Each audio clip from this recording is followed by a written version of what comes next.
राधे राधे भक्तों, आइए आज सुनते हैं माँ दुर्गा की 9वीं शक्ति सिद्धिदात्री की पावन कथा।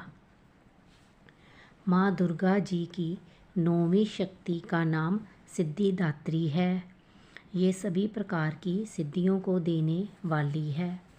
नवरात्रि पूजन के 9वें दिन इनकी उपासना की जाती है।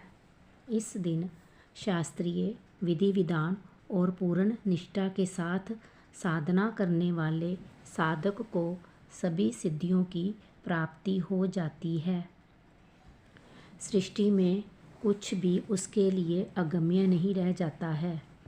ब्रह्मांड पर पूर्ण विजय प्राप्त करने की सामर्थ्य उसमें आ जाती है।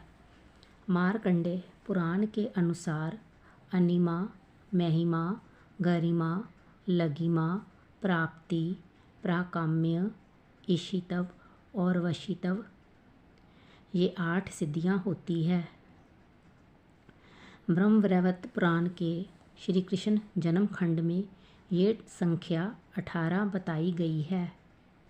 इनके नाम इस प्रकार है: अनिमा, लघिमा, प्राप्ति, प्राकाम्य, महिमा, ईशितव, वाशितव, सर्वकामावसायिता, सर्वगत्यव, दूर श्रवण, पर काय प्रवेशन, वाक सिद्धि, कल्प वृक्षतव, सृष्टि, संहार, करण सामर्थ्य, अमरतव, सर्वन्याय कर्तव, भावना सिद्धि। माँ सिद्धिदात्री भक्तों को, साधकों को ये सभी सिद्धियाँ प्रदान करने में समर्थ है। देवी पुराण के अनुसार भगवान शिव ने इनकी कृपा से ही इन सिद्धियों को प्राप्त किया था। इनकी अनुकंपा से ही भगवान शिव का आधा शरीर देवी का हुआ था। इसी कारण वह लोक में अर्धनारीश्वर नाम से प्रसिद्ध हुए। माँ सिद्धिदात्री 4 भुजाओं वाली है। इनका वाहन सिंह है। ये कमल पुष्प पर भी आसीन होती है। इनकी दाहिनी तरफ के नीचे वाले हाथ में कमल पुष्प है। प्रत्येक मनुष्य का ये कर्तव्य है कि वह माँ सिद्धिदात्री की कृपा प्राप्त करने का निरंतर प्रयत्न करे, उनकी आराधना की ओर अग्रसर हो। इनकी कृपा से अनंत दुख रूप संसार से निर्लिप्त रहकर सारे सुखों का भोग करता हुआ वह मोक्ष को प्राप्त कर सकता है। नव दुर्गाओं में माँ सिद्धिदात्री अंतिम है। अन्य 8 दुर्गाओं की पूजा उपासना शास्त्रीय विधि विधान के अनुसार करते हुए भगत दुर्गा पूजा के 9वें दिन इनकी उपासना में प्रवृत्त होते हैं। इन सिद्धिदात्री माँ की उपासना पूर्ण कर लेने के बाद भक्तों और साधकों की लौकिक पारलौकिक सभी प्रकार की कामनाओं की पूर्ति हो जाती है। सिद्धिदात्री माँ के कृपा पात्र भगत के भीतर कोई ऐसी कामना शेष बचती ही नहीं है जिसे वह पूर्ण करना चाहे। वह सभी सांसारिक इच्छाओं, आवश्यकताओं और श्रीपहाओं से ऊपर उठकर मानसिक रूप से माँ भगवती के दिव्य लोकों में विचरण करता हुआ, उनके कृपा रस पीयूष का निरंतर पान करता हुआ विषय भोग शून्य हो जाता है। माँ भगवती का परम सानिध्य ही उनका सर्वस्व हो जाता है।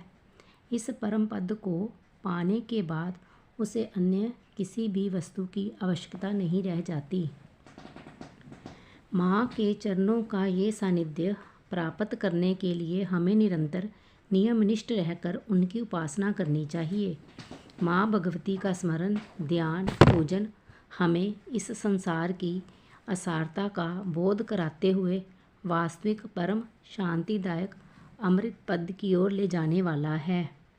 इनकी आराधना से जातक को अनिमा, लघिमा, प्राप्ति, प्राकाम्य, महिमा, ईशितव, सर्व कामावसायिता, दूर श्रवण, पर कामा, प्रवेश, वाक सिद्धि, अमरतव, भावना सिद्धि आदि समस्त सिद्धियों नवनिधियों की प्राप्ति होती है। आज के युग में इतना कठिन तप तो कोई नहीं कर सकता, लेकिन अपनी शक्ति अनुसार जप तप पूजा अर्चना कर कुछ तो माँ की कृपा का पात्र बनता ही है। प्रत्येक सर्वसाधारण के लिए आराधना योग्य ये श्लोक सरल और स्पष्ट है।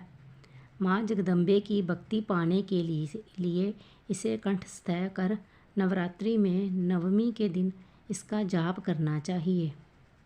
या देवी सर्वभूतेषु माँ सिद्धिदात्री रूपेण संस्थिता नमस्तस्यै नमस्तस्यै नमस्तस्यै नमो नमः।